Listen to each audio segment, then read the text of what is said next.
So Galatea is right around the corner from dropping on the NA version of the game, and as a Galatea connoisseur, someone that does enjoy busting out his Galatea as often as possible, I can definitely say if you summon for this servant, you will get your quartz worth, but should you summon is a whole different question entirely. We're gonna break down this servant in today's video, talking about her stat skills and what you can do with her. But do keep in mind that she is not a limited servant, and she does come back at the end of the year with a new buff on her third skill. So if you're really wanting to save for like the Lost Belt 6 servants and maybe Anniversary, which is a couple months away, maybe consider hitting that banner instead of this one right here. But also keep in mind that that banner should also be right next to a Scotty banner. So I guess Galatea is just very unfortunate with the timing of her banners.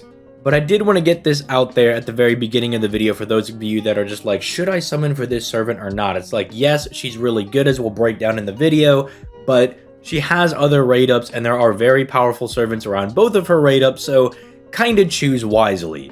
I will also say though, as kind of a warning, if you are planning on trying to get her for the 6th anniversary free 5-star we get, for whatever reason, unlike the other like non-limited servants, she's not available per pickup, so I have no idea why you can't get her during the 6th anniversary with like the free 5-star thing, but you just can't. I have no idea why they excluded her, but if that was your plan, it doesn't really work out for this one. But before we actually begin and we start breaking down Galatea, going over her stat skills and how good she is, make sure you leave a fat like on the video and make sure you subscribe to the channel for that sweet daily FGO content. Your boy's always out here trying to make sure that you're informed on everything going on with both versions of the game, so make sure you subscribe to the channel so you stay up to date. Don't be caught lacking.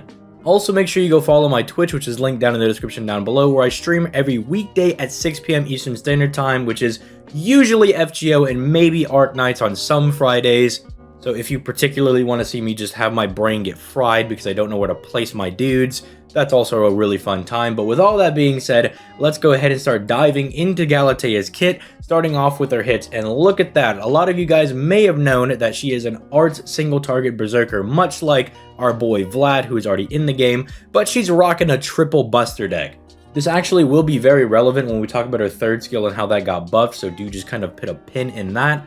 But what that's going to allow her to do is do a lot of very big unga bunga damage with a triple buster deck. She can buster Brave Chain with herself. It does unfortunately mean that she cannot Arch Chain with herself because she has the Arts NP and the one Arts card, so she's going to be reliant on, say, like Castoria, Tamamos, Waivers with their extra Arts cards to get any Arch Chaining done, which shouldn't really be a problem because of how many Arts cards they have, but just kind of keep that in mind as a fair warning when using the servant. She is a nice return to form as well with the 5-hit extra attack, because if you don't know, the extra attack is a composite card that gen stars NP and does big boy damage, and 5 hits is exactly what we like to see over here on the ZTL channel. That is the gold standard. If you also feel like Galatea's buster cards are hitting particularly hard, she does have a passive 12% madness enhancement buff, giving those a nice fat buff to make sure that they do huge buster damage. Her NP gain is pretty average at 0.6%, and her star gen, well, let's not talk about that and let's not act like there's a lot of berserkers that are going around genning stars, excluding Lancelot. She's going to be a bit reliant on others to gen the stars for her, or, you know, just slap some 20-30s on your Castorias and call it a day. Have basically your art supports also just become Merlin for some reason. Although with the hits out of the way, let's start moving into some of her skills, starting off with her first skill, which is just a very nice smorgasbord of different effects. She's going to be getting a 30% arts and buster buff for 3 turns apiece. She's going to get buff removal resistance for 1 instance that lasts for 3 turns, and a 20% battery. And all of this comes at the, well, decent cooldown of a 6-turn cooldown. Now, all of these are going to be very nice effects for Galatea in all seriousness. The arts performance is going to buff up the damage of her NP. It's also going to buff up the NP refund that she should be getting on those arts cards. Keep in mind, she does have a 9-hit arts NP. So with this buff up, you can kind of raise the NP gain of the arts cards as well, because you're raising the effectiveness of the arts card as well. And that means Galatea can get some pretty decent refund. It'll seem like fine right now, especially with the battery kind of being a nice starter for her. But once she gets that third skill buff, let me tell you, you can definitely feel it. This buster buff definitely goes a mile and a half, because it's not just a 30% buff, it's a 42% buff because of that passive skill that she does have. So when I say she can smack people with some buster cards, she can do some smacking. The buff removal resistance is also really good for how fights are going to be kind of going forward on FGO, because a lot of bosses really love removing your buffs, like on break bar, or they get some on attack buff where they yeet off like your latest buff or all of your buffs. Stuff like that can be very, very annoying, and so just kind of having this in place is going to be very nice for Galatea, especially because her second skill is something you do not want her to lose. She gains a 3-turn stackable guts that revives her with 3k HP, but also gets 2 hits of 100% defense that lasts for 3 turns on a 6-turn cooldown. Now, if you're not familiar with how defense works in FGO and you're like, well, why would I want the defense? Why don't I just get like an invincibility or a dodge? If you have 100% defense, you take 0 damage, right? That's why in the early game of FGO, there was a lot of stall strats where you try to use like Bet of Your Mash Waiver or something along those lines and try to get your party up to 100% defense so your whole party would take 0 damage and you can kind of just slowly chew through some of the tougher bosses. Well, Galatea just has that as a skill. It's really nice because there are some specific bosses that say have sure hit or something along those lines that would normally get through a dodge as your survivability, but she's kind of double downing with the defense, which bosses don't typically have pierce defense, so that's kind of nice. But then she also has the guts that, again, she could stack with other guts to try to keep herself around.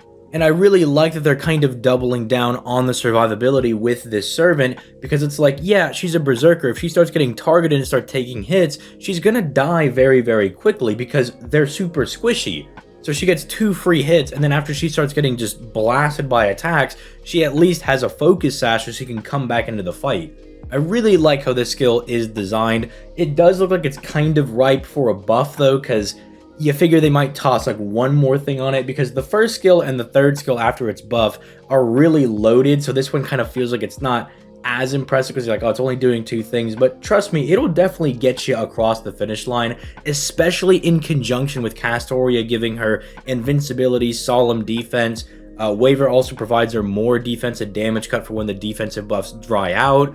If you're using Tamamo, she gives her extra heals. And speaking of heals, the third skill is just super dummy nice. You know how I always talk about how the art setups, if you're using double Castoria, one of the main weaknesses is, yes, while that is very strong and you can do a lot of damage, you can really just be very consistent in bursting down the enemy. The only problem is that you don't have any way to kind of keep yourself in the fight. There's no sustainability. Once you lose your HP, unless you have a command code or a specific skill that's going to keep you in the fight, that HP is just lost forever.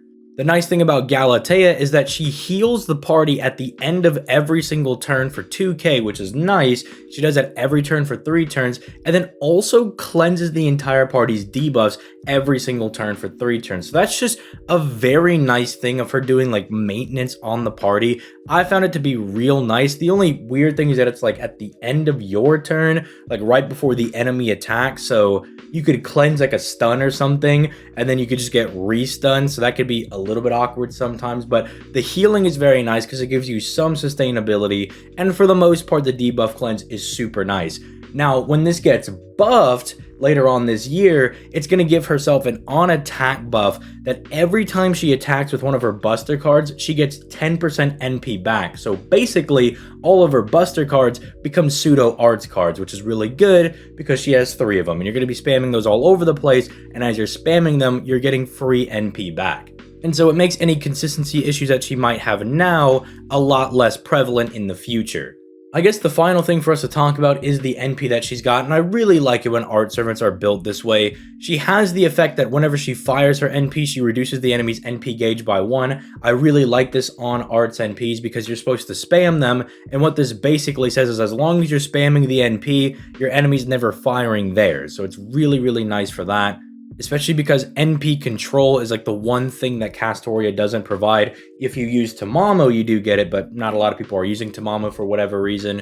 So Galatea is going to kind of fulfill that role and kind of suppressing the enemy's NP, and really the only way you're going to get blasted by something is if they have like an on break bar buff where they get immediate max NP and they just start firing at you immediately. She also does give herself a stackable NP damage buff as well. Again, really good for her spamming because you'll see her damage going up and up and up, because she's getting a nice 20% NP damage buff that lasts for 3 turns, and it does proc first, which again, very nice, multiplying into the arts buff that she's giving herself on the first skill as well.